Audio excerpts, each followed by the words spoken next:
We're back at it, back in the shop.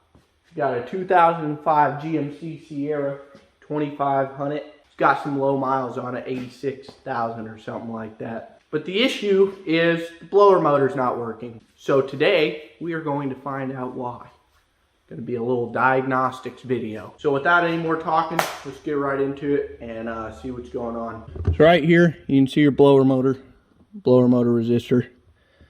And this one's actually weird. It's a resistor and relay together. These are super easy to get out. Literally just half a turn like that. Just pull it down out of here. So once you got the blower motor out, come up here to the switch. And it has been working intermittently, so it might work actually right now. But turning switch doesn't work on any speeds until you get to high. But we're gonna figure out why that is. It wasn't working on high earlier either, which is, you know, try to record stuff and it just starts working. So I'm gonna use this to prove a point.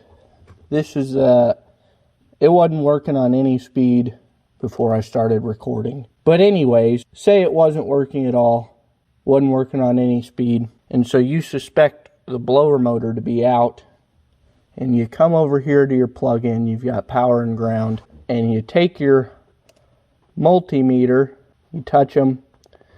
We're on the 4th speed right now, where it wasn't working. It's one before high.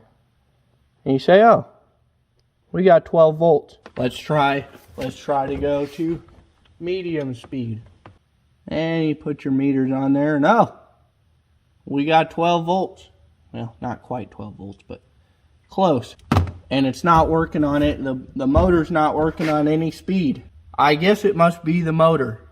So you go and replace the motor, and it's still not going to work. Why is that? Why is the motor not working? We got 12 volts down to it. So you take your test light, and whoop-de-doo, it does nothing. You've got 12 volts, but you have no amps. Looking at the wiring diagram, we can see why though. So here's your switch. You got low, medium, medium 2, medium 3, and high. They go through a junction block over here. They come over here to your blower motor resistor. And it's not actually just a blower motor resistor, it's also your relay. And so if you're on any speed other than high, they come over here, go through resistors, and just go straight through the relay. They go straight through the relay and down to your blower motor. If you're on high, which is over here, you can see it comes up here to pin F, and closes your relay to get direct battery power from here, it gets direct battery power from your fuse box. And so your suspicion would be that this relay is closed, but it's burnt or it's bad connection in there, and it can't carry any amperage, but it can show you 12 volts at the plug-in. So the way to test that would be to get rid of this. We go into the plug-in that feeds our resistor and relay. Now all the colors on these wires are actually wrong according to the diagram. It's supposed to be orange, purple, light blue, tan, and yellow. We've got black, white, black, white, black, white, black, white. But luckily they give us letters on the plug-in. Letters A through G, and they also give us letters on the diagram. So we can see down here that letter E is our ground. So we're going to connect our test light to pin E. Now we're going to put the switch to position 1, which is pin B, goes through all the resistors. So we're going to go between E and B in position 1, and our test light works. Position 2 will be pin A, and the test light works. Position 3 is pin D, which is right there. Test light also works. 4 is C, and the test light also works.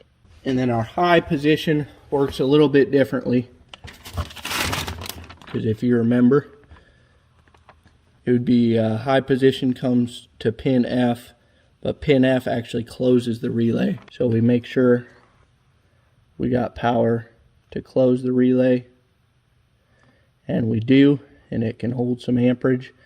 And then pin G is our constant battery power for high position when the relay closes.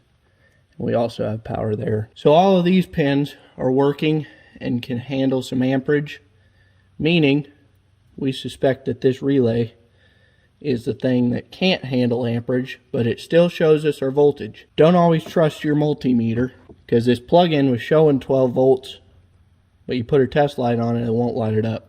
But we just so happen to have a new relay and resistor. This relay is not replaceable, unfortunately. It's a package deal. It's 5.5 millimeter.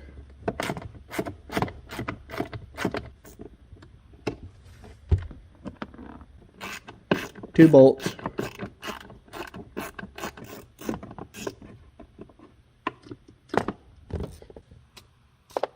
There's your old relay.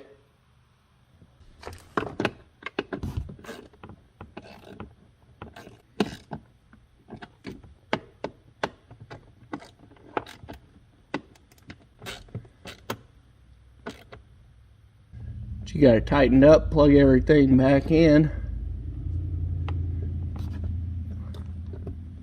Maybe. Now we'll test it. Works on low.